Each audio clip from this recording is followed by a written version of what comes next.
दिया sir. Okay, thank you sir. Yes.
Good afternoon. हाँ, थोड़ा पोजीशन बदल गया है, इसीलिए थोड़ा प्रॉपर नहीं दिख पाएगा, लेकिन मैं कोशिश करूंगा कि इजी वे में दिख जाए। ओके, आई एम फाइन, मैं ठीक हूं।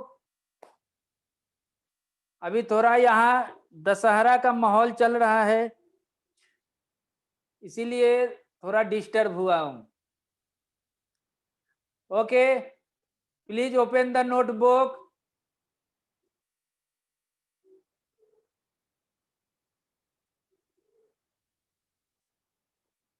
नहीं नहीं, बरसात नहीं हो रही है, दशहरा का सीजन है।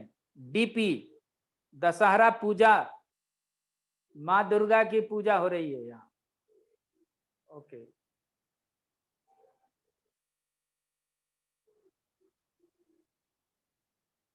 हाँ यहाँ भी बहुत हो रही है, बहुत अच्छी बात है। तो चलो शुरू करते हैं। Open the notebook, open the notebook. Good afternoon, good afternoon. Okay, तो आज हम लोग पढ़ने वाले हैं स्ट्रक्चर ऑफ डायमंड। डायमंड, ठीक। डायमंड तो नाम सुने हैं ना, तो इसकी कंस्टिट्यूएंट पार्टिकल डायमंड का जो होता है वो कार्बन एटम होता है। ओनली कार्बन एटम्स होते हैं।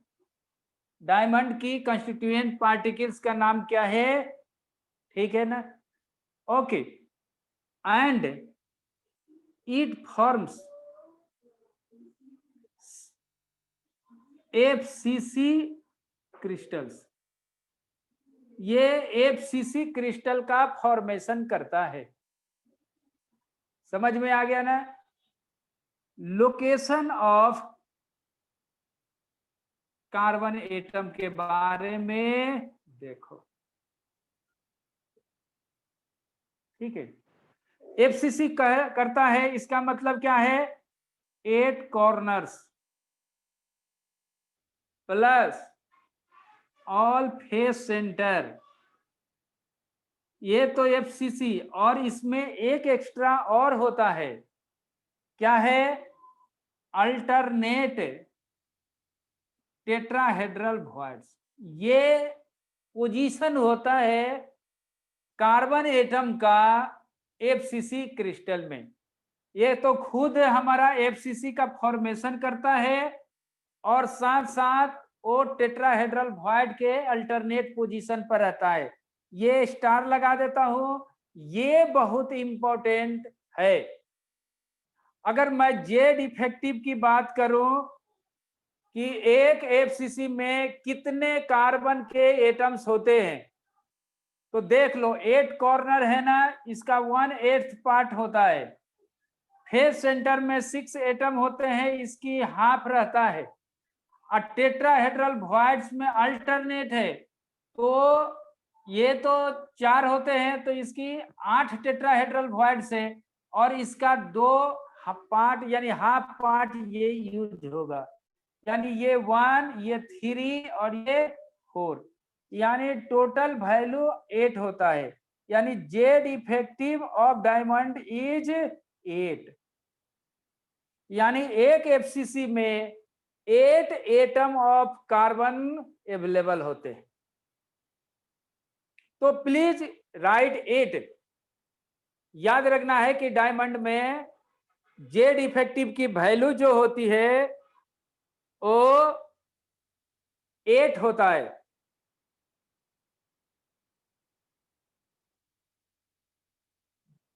इसको बोलते हैं टेट्राहेड्रल वॉइड्स। टीवीएस का मतलब होता है टेट्राहेड्रल वॉइड्स। टीवीएस का मतलब वॉइड्स हो गया ना। जेड इफेक्टिव की वैल्यू 8 होती। ओके,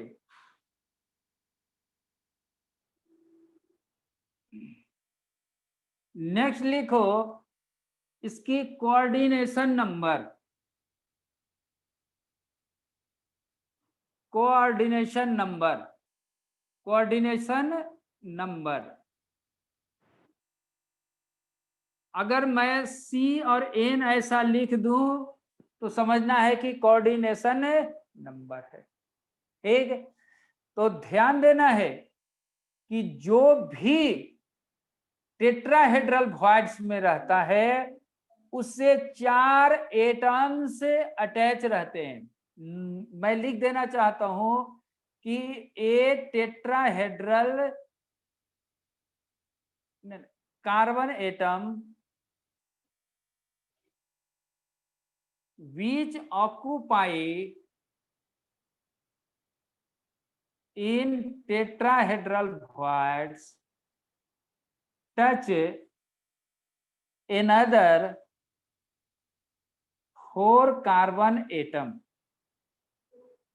वो 4 कार्बन एटम्स को टच करता है। Therefore कोऑर्डिनेशन नंबर इज क्या होगा? 4 होगा।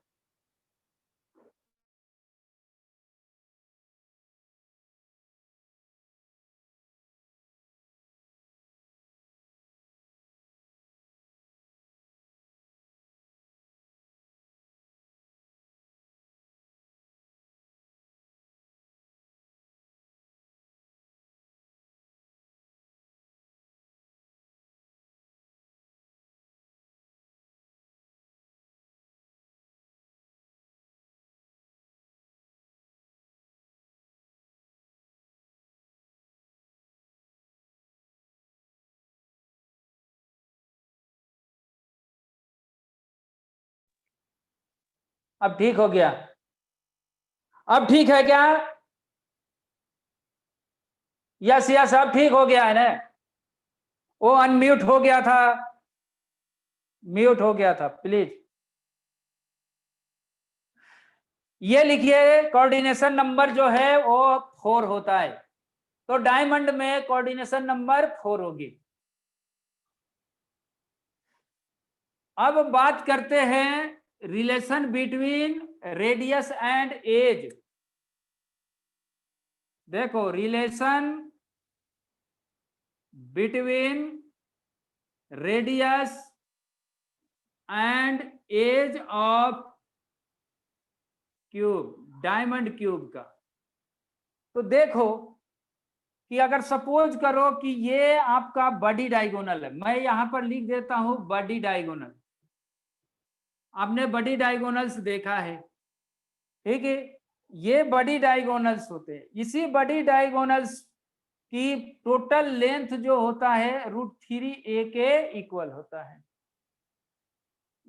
ओके, अब देखो यहां पर कार्बन है, यहां पर कार्बन है और यहां पर टेट्राहेड्रल वॉइड्स होते हैं और यहां पर टेट्राहेड्रल वॉइड्स होते हैं। तो एक ये और एक ये कार्बन टच करते हैं, यहां पर एक कार्बन ये और ये कार्बन टच करते, डायगोनल के अलावा अगर इसकी आर है और इसकी भी आर है तो ये हमारा 2r कहलाएगा, और इसकी जो वैल्यू होता है √3a का 1/4 होता है। ठीक, तो मैं यहां पर ये लिख देना चाहता हूं कि 2r इक्वल टू √3a/4 होता है। तो r की वैल्यू √3/a/8, ठीक है, या a इक्वल टू 8r/√3।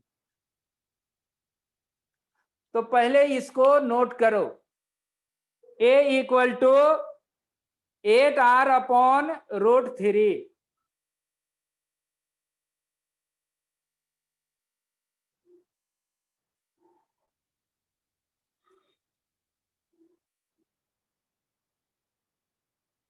ठीक, a equal to 8r/√3। Okay,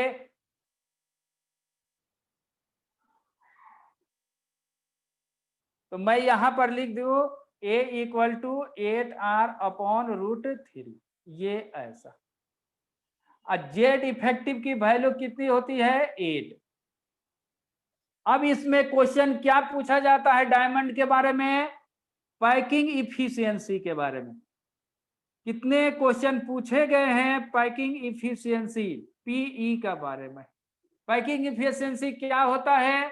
तो देखो, Z effective into volume of one sphere divided by A cube. ठीक है, ए क्यूब होता है। तो देखो जेड इफेक्टिव इसका कितना है? 8। Volume of one sphere 4/3 pi r cube, और ए क्यू लिखना है। ए क्यू का जगह पर हम ये लिख देंगे 8r/√3 के पावर क्यू। तो इसकी जो वैल्यू है 8 इंटू 4 पाई आर क्यूब, नीचे लिख देता हूं 3। इसका देखो 8 इंटू 8 इंटू 8 आर क्यूब, और ये √3 ऊपर चल जाएगा, √3 यानी 3√3 ऐसे आएगा। अब इसको कुछ करना नहीं है, कैंसिल आउट करना है, और इसके मल्टीपल 100 से मल्टीपल होता है, पैकिंग इफिशियंसी है। तो आर क्यूब कैंसिल हो गया, 1 8 से 1 8 कैंसिल हो गया, 1 3 से 1 3 कैंसिल हो गया। ठीक है, 4 से 8 ऐसे हो गया। तो इसकी वैल्यू बच गया क्या? पाई बच गया, √3 बच गया, नीचे 8 टू 16 बच गया, इंटू 100 बच गया। इसकी कैलकुलेशन करोगे तो 34% आएगा। इसका अर्थ है कि डायमंड का जो एफसीसी क्रिस्टल है वो कार्बन एटम से ओनली 34% ऑक्यूपाइड होते हैं। तो खाली कितना होगा? 66%। अनऑक्यूपाइड कितना है? अनऑक्यूपाइड जो होगा वो 66%। तो ये है डायमंड की कहानी।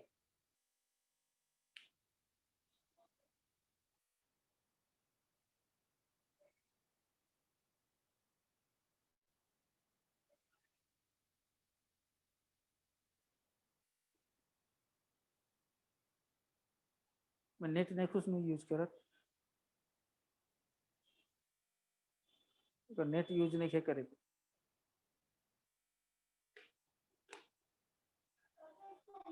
34% ऑक्यूपाइड है, अनऑक्यूपाइड 100 में से 34% को निकाल दो।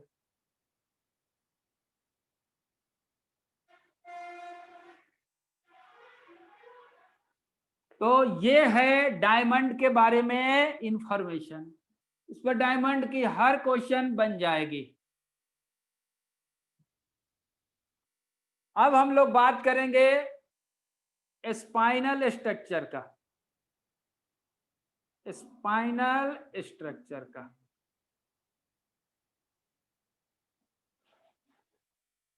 स्पाइनल स्ट्रक्चर का मतलब ये होता है those compounds, those ionic compounds having two cations of different charge, उसको स्पाइनल कंपाउंड्स बोलते हैं। जैसे जो हम लोग को स्पाइनल पढ़ना है उसका एग्जाम्पल हम लोग लिखते हैं AB2O4, ऐसा टाइप का लिखते हैं AB2O4। यहां पर O जो है वो -2 फॉर्म में होता है, ए जो है इस पर +2 होते हैं, अब बी पर कौन चार्ज होता है +3। ये डाईवैलेंट होता है और ये ट्राईवैलेंट होता है। तो देखो इसमें 2 कैटायंस है और 1 एनायंस है, और नॉर्मली एनायंस ऑक्सीजन होते हैं। तो इस तरह का आयनिक कंपाउंड को क्या बोलते हैं स्पाइनल कंपाउंड्स, स्पाइनल कंपाउंड्स। और इसी का स्ट्रक्चर हम लोग पढ़ेंगे, और ये आयनिक कंपाउंड्स होते हैं।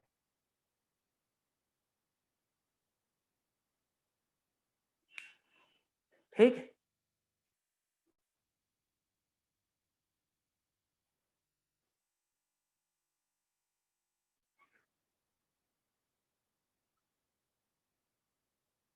हो गया। मैं आपको यह बताना चाहता हूं कि स्पाइनल एक कंपाउंड है, वो आयनिक नेचर का है। और आयनिक नेचर किसको बोलते हैं, जिसमें कटायन और एनायन हो। तो यहाँ पर एनायन का काम कौन कर रहा है ऑक्सीजन, और यहाँ पर 2 कटायन है। अभी तक तो हम लोग सिर्फ एक ही कटायन के बारे में जानते थे, लेकिन अगर 2 कटायन जो अलग अलग वैलेंसी का हो तो उस कंपाउंड को स्पाइनल कहते हैं। ठीक है, आगे इसको और देखो, ये स्पाइनल कंपाउंड 2 तरह के होते हैं, ठीक है ना, स्पाइनल कंपाउंड्स, और ये भी आयनिक होते हैं, हमेशा याद रखना है। ये 2 होते हैं, सिंपल आयनिक, सिंपल स्पाइनल बोलते हैं, और नेक्स्ट को बोलते हैं इनवर्स स्पाइनल।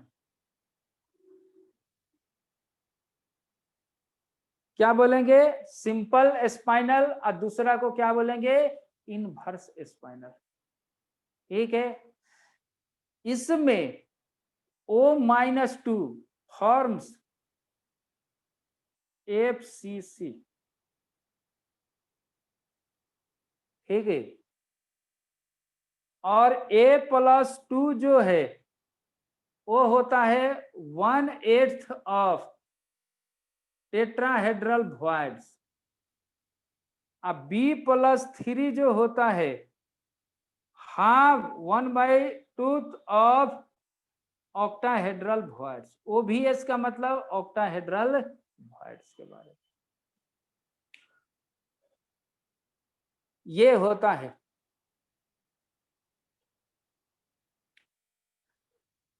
अगर हम जेड इफेक्टिव O-2 का बताएं तो कितना होगा, FCC बना रहा है तो 8 कॉर्नर पर होगा 1/8 होता है, 6 फेस सेंटर होता है उसका हाफ है, तो ये 1+3 = 4 हो गया। ये 4 यूनिट हमारा रहेगा। A+2 जो है वो 1/8 ऑफ द टेट्राहेड्रल वॉइड। तो जेड इफेक्टिव A+2 का चेक करो तो 4 FCC का होता है, तो टेट्राहेड्रल वॉइड 8 होते हैं, तो 8 का 1/8 = 1 आएगा।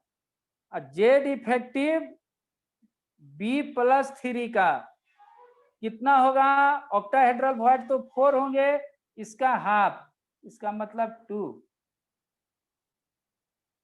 ठीक है। अब देखो इसको आगे लिख देता हूं।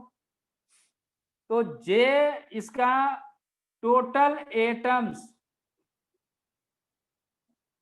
इन 1 यूनिट सेल। तो देखो O-2 की वैल्यू है 4, ठीक है। A+2 की वैल्यू है 1, अब B+3 का वैल्यू है 2। तो इसको हम लोग A1 B2 O4 ऐसा सिंपलेस्ट फॉर्मूला क्या होगा, AB2 O4 ऐसा आएगा।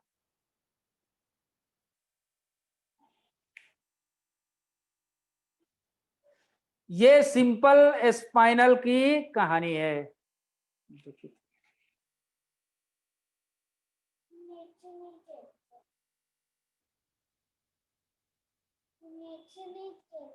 चलो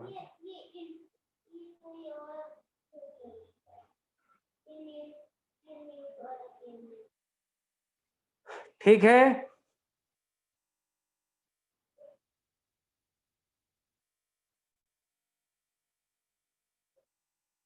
व्हाट इज 0.2? 0.2 कुछ नहीं है।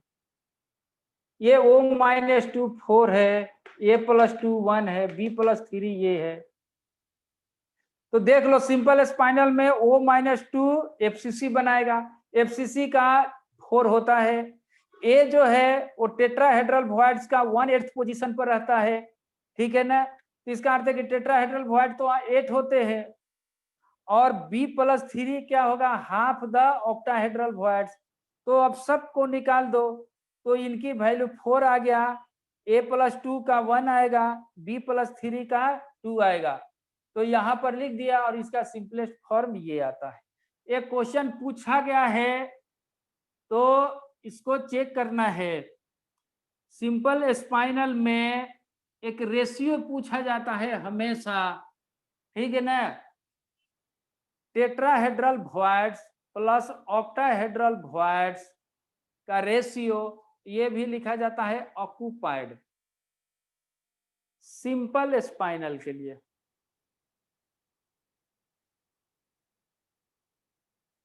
तो देखो टेट्राहेड्रल ऑक्यूपाइड कितना है, तो एक ऑक्यूपाइड है, और ऑक्टाहेड्रल वॉइड कितना ऑक्यूपाइड है, 2। तो इसका 1:2 रेशियो होगा। उसी तरह से tetrahedral voids, octahedral voids, unoccupied की रेशियो पूछेगा तो क्या होगा बताओ। टेट्राहेड्रल वॉइड्स तो एक ऑक्यूपाइड है, होता है 8, तो 8 में से 1 माइनस कर देंगे तो 7 हो जाएगा। और ऑक्टाहेड्रल वॉइड की नंबर 4 होती है, 2 ऑक्यूपाइड है, तो अनऑक्यूपाइड कितना होगा, तो इसका 7:2 रेशियो होगा। 7:2 रेशियो ऐसा होगा, ठीक है। तो ये ऑक्यूपाइड और ये अनऑक्यूपाइड का है, ठीक।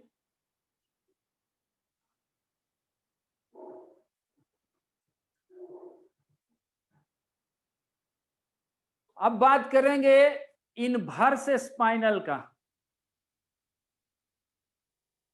या इसका एक एग्जांपल बताता हूं, तो पहले लिख लो इनवर्स स्पाइनल का।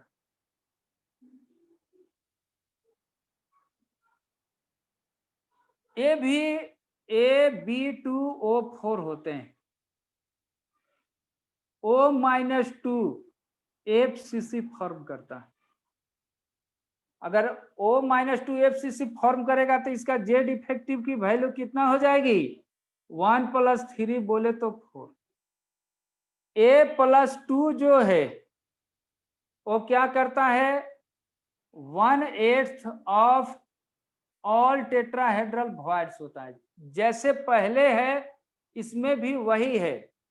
B+3 का लोकेशन बताता हूं, 1/8 of tetrahedral voids plus 1/4 of octahedral voids. ये इंपॉर्टेंट है जानना।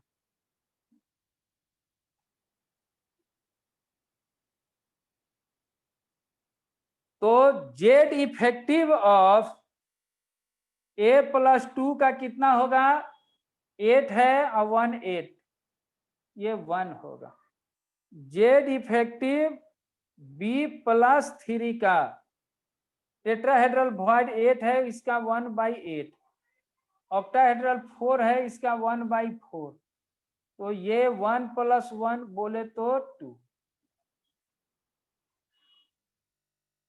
पहले नोट करो,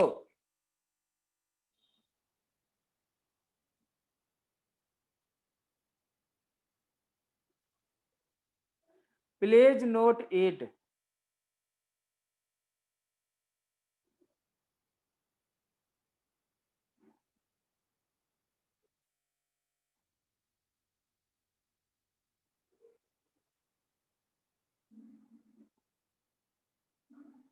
पहले नोट करो।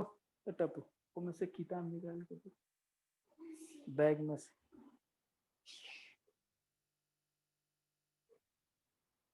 हो गया?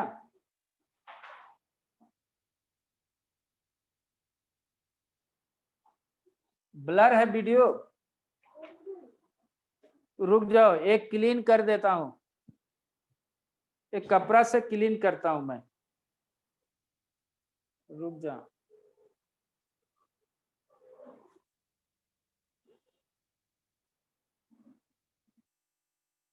ओके, तो ये ऐसा है। अब देखो, अब इसके लिए देखो, टेट्राहेड्रल वॉइड्स ऑक्यूपाइड कितना है बताओ। तो A+2 जो है वो 1 होता है, B+3 में भी 1 यूज्ड हुआ, 1 यूज्ड, इसमें 1 यूज्ड, तो टेट्राहेड्रल ऑक्यूपाइड कितना है, 1 + 1 2। अनऑक्यूपाइड कितना होगा बताओ, तो होगा 6, क्योंकि 8 होता है, 2 ऑक्यूपाइड है, तो अनऑक्यूपाइड ये है। उसके बाद B3 है, ठीक। अच्छा, ऑक्टाहेड्रल वॉइड्स, ऑक्टाहेड्रल वॉइड्स ये ऑक्यूपाइड बता रहा हूं, ऑक्यूपाइड, तो ऑक्यूपाइड 1 है, तो अनऑक्यूपाइड कितना होगा बताओ, 4 होता है, 1 नहीं है, तो 4 - 1 3। रेशियो पूछता है फॉर इनवर्स स्पाइनल का, ठीक है। Tetrahedral voids, octahedral voids, occupied का। देखो ऑक्यूपाइड में कितना है, टेट्राहेड्रल वॉइड्स 2 और ऑक्टाहेड्रल वॉइड्स 1, तो 2:1 रेशियो है। और टेट्राहेड्रल वॉइड्स, ऑक्टाहेड्रल वॉइड्स का अनऑक्यूपाइड,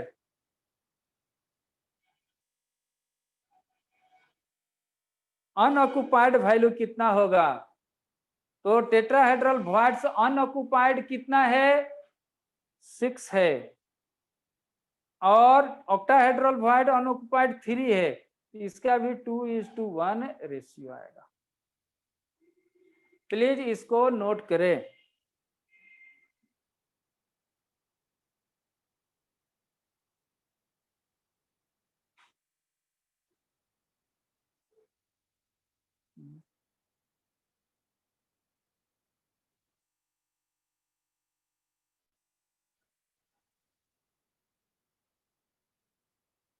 हो गया ना?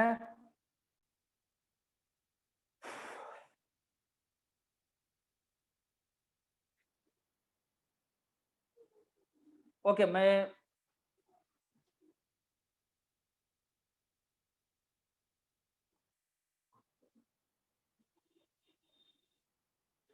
इसका एक एग्जाम्पल बताता हूं।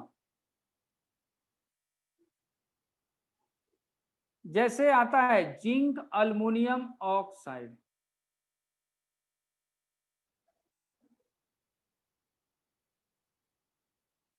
ठीक, मैग्नीशियम अल्युमिनियम ऑक्साइड, ठीक है, या जिंक फेरस ऑक्साइड, ठीक है, कैल्शियम क्रोमियम ऑक्साइड। तो ये सब जो है स्पाइनल कंपाउंड्स है और सब ये आयनिक नेचर के हैं।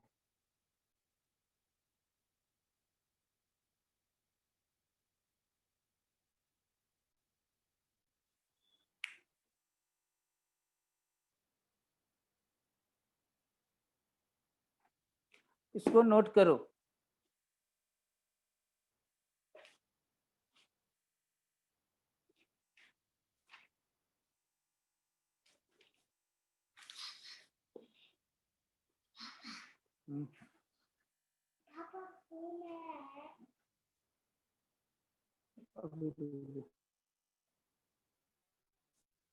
ठीक है,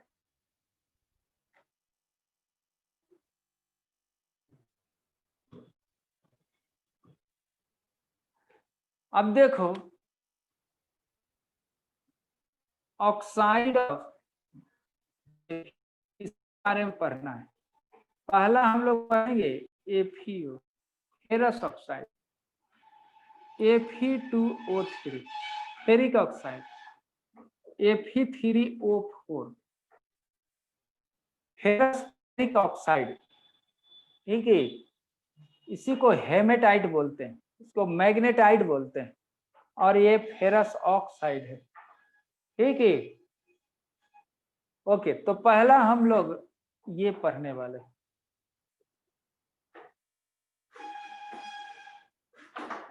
ठीक है।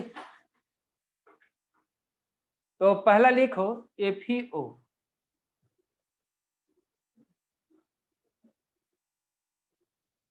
इसका नाम है फेरस ऑक्साइड,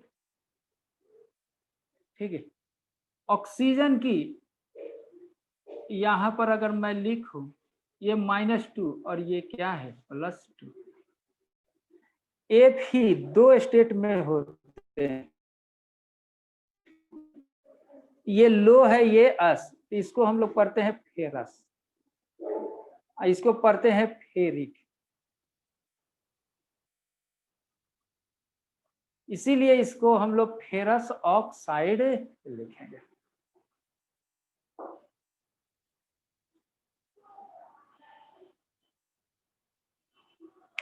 ठीक। ओके, तो देखो its structure is like NaCl structure, ये NaCl की स्ट्रक्चर की तरह ये होता है, ये लाइक NaCl की तरह होता है। जैसे इसमें देखो FeO2 फॉर्म्स FCC, इसका मतलब यह है कि जेड इफेक्टिव जो होगा O-2 का होगा 4, क्योंकि 8 कॉर्नर पर होंगे 1/8 तो वो लगेगा, और 6 फेस सेंटर पर तो हाफ, तो ये 3 होगा, जेड इफेक्टिव O-2 का 4 होगा, ठीक है। उसके बाद Fe+2 occupied all octahedral bonds, मतलब 1 body centre and 12 edge centre. तो बॉडी सेंटर तो कंप्लीट होता है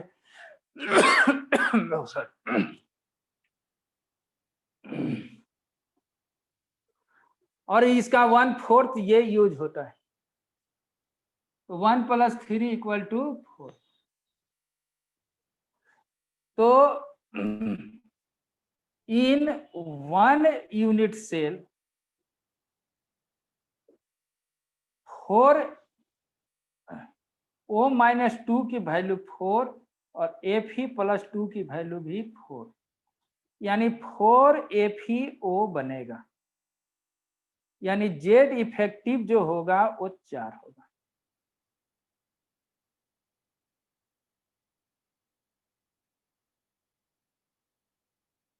ओके, रिपीट मैं बताता हूं।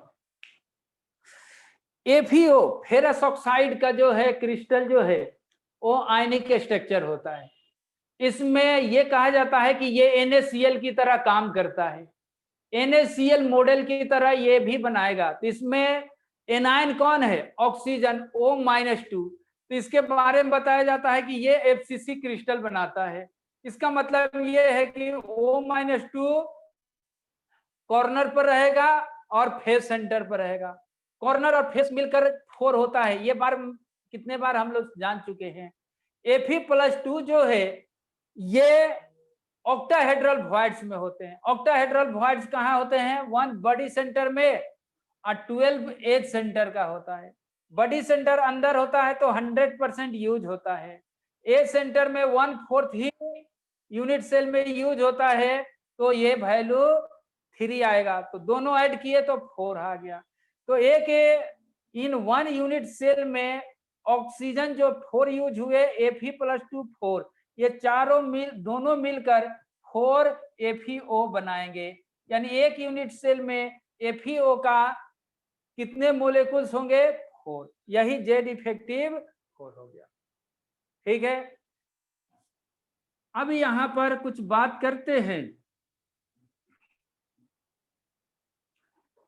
FeO के बारे में ऐसे लिखा जाता है 0.95 इंटू ऐसा।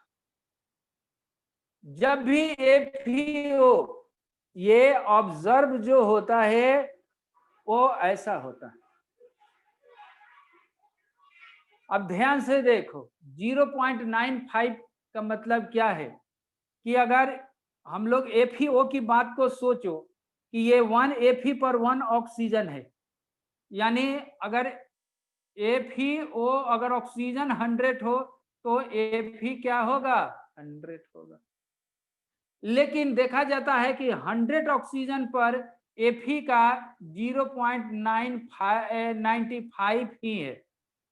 इसका अर्थ ये है कि 5 जो है वो मिसिंग है। तो जो प्रैक्टिकल जब देखते हैं FeO का, उसमें Fe का जो नंबर है वो कम होता है ऑक्सीजन के रिस्पेक्ट में। तो ये हमारा 100 होते हैं, ये 95। अगर ये 1 हो गए तो ये 0.95। ठीक है, इसलिए ये FeO जो है वो हमारा नॉट प्योर स्ट्रक्चर, ये प्योर स्ट्रक्चर नहीं है। इसको हम लोग डिफेक्टेड स्ट्रक्चर बोलते हैं। इसका अर्थ यह है कि इसके अंदर डिफेक्ट है। These are called the defected structure.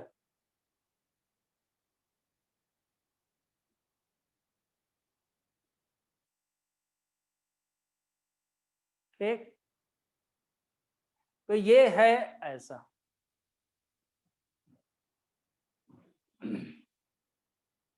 अब हम लोग बात करेंगे Fe2O3 फेरिक ऑक्साइड।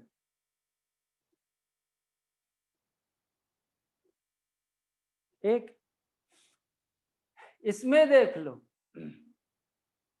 इसमें O पर -2 चार्ज और Fe पर +3 चार्ज, ऐसा होता है। तभी जाकर Fe2O3 होगा। ये -2 होगा तो टोटल चार्ज कितना हो जाएगा? -6। तो ये इस पर +3 होगा तभी जाकर ये +6 होगा, तभी नहीं ये न्यूट्रल होगा। यानी मैं डायरेक्ट अगर लिख दूं ऐसा, देखो फिर से लिख देता हूं Fe2O3 -2 +3, नाम है फेरिक ऑक्साइड। ठीक, इसकी स्ट्रक्चर को चेक करते हैं। O-2 forms HCP structure. यही फेरस ऑक्साइड FCC बनाता था। ओके ओके ठीक है, धीरे धीरे मैं पढ़ा रहा हूं। बोर्ड को ब्लर है, उसको ठीक कर देता हूं, रुको। पहले इसको देखते चलो। एक कपड़ा से क्लीन कर देता हूं, अब ठीक हो जाएगा। Fe2O3 में O-2 HCP का स्ट्रक्चर फॉर्मेशन करता है। ओके, HCP का स्ट्रक्चर करता है, तो इसका HCP का लिखिए Z इफेक्टिव फॉर HCP। ये मैंने बताया था 6 है। इसका अर्थ है कि इसका अंदर ऑक्टाहेड्रल वॉइड्स की नंबर 6 होगा और टेट्राहेड्रल वॉइड्स की नंबर 12 होगी। ये रूल्स है। एक तो ऑक्सीजन HCP बनाता है तो Z इफेक्टिव ऑफ ऑक्सीजन जो होगा वो कितना होगा, 6 होगा। अब देख लो Fe+3 के बारे में, इनके बारे में इंफॉर्मेशन है कि ये 2/3 ऑफ ऑक्टाहेड्रल वॉइड्स में रहते हैं। ये हम लोग को पूरा रट जाना है, याद रखना है कि फेरिक आयन जो है वो 2/3 ऑक्टाहेड्रल वॉइड्स में रहता है। तो ऑक्टाहेड्रल वॉइड्स कितने हैं, 6 हैं, तो इसकी नंबर कितना हो गया, 4। ठीक, तो देख लो Z इफेक्टिव की अगर हम बात करें तो Fe+3 की नंबर है 4 और O-2 का है 6। तो Fe2O3 कितने बनेंगे, तो बनेंगे 2। बनेगा कि नहीं,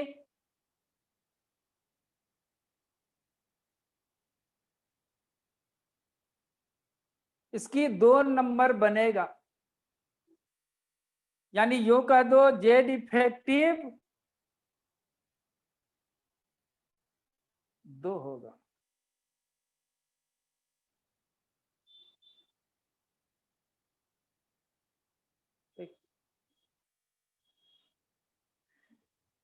अब देखो, अगर मैं कहूं कि Fe कितने हैं, 4, Fe4 ऑक्सीजन कितने हैं, 6, तो इसका सिंपलेस्ट फॉर्मूला कौन होगा, तो सब में 2 से डिवाइड करोगे तो Fe2O आएगा। ये फेरिक ऑक्साइड है।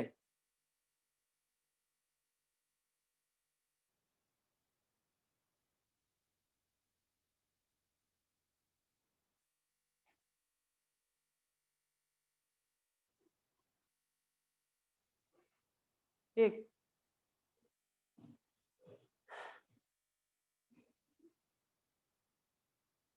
अब एक लास्ट वाला ये पढ़ेंगे Fe3O4, इसको हेमेटाइट बोलते हैं। रियल में Fe3O4 जो होता है FeO और Fe2O3 का कॉम्बिनेशन है। ध्यान से देखो, FeO और Fe2O3 आपस में कंबाइन हो जाए तो ये बनते हैं। नेटवर्क बस 2 मिनट और प्लीज रुक जाओ, बस 2 मिनट प्लीज। FeO Fe2O3 इसकी ऑक्सीडेशन स्टेट 3 है और इसकी ऑक्सीडेशन स्टेट 2 है। तो ये कहा जाता है कि its structure like inverse spinal, ये इनवर्स स्पाइनल स्ट्रक्चर इसका होता है। हमेशा Fe3O को जानना है, इनवर्स स्पाइनल में O जो -2 है FCC बनाएगा, एक Fe+2 ऑक्सीडेशन वाले 1/8 टेट्राहेड्रल वॉइड्स के साथ रहेगा, इसकी इफेक्टिव नंबर 1 हो जाएगा। Fe+3 जो है 1/8 टेट्राहेड्रल वॉइड्स और 1/4 जो होगा ऑक्टाहेड्रल वॉइड्स। इसकी वैल्यू 1 + 1 2 हो जाएगा। ठीक है, तो ये इनवर्स जैसा ये हो गया। तो Fe+2 Fe+3 और ये O4 और इसी को कंबाइन कर दो। Fe इसकी नंबर कितनी होगी 2 Fe इंटू Fe2O4 या इसी को Fe3O4 बोलते हैं। आज के लिए इतना ही।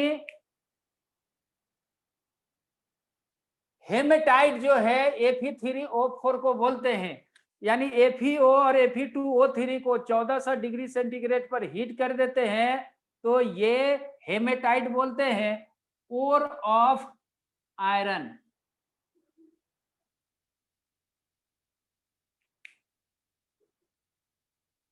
Okay, have a nice day, thank you. हो गया, अब इसको एंड कर दो।